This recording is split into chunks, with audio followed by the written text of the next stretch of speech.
চন্দ্রগিরি পাহাড়ের উপরে আসছি, দেখেন চতুর্পাশে পাহাড়। এই হচ্ছে পাহাড়ের ভিউ।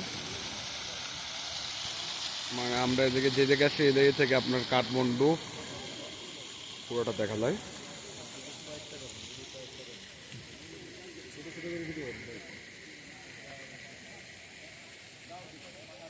অনেক সুন্দর জায়গা। ওই আমরা নিচ থেকে আসছি উপরে।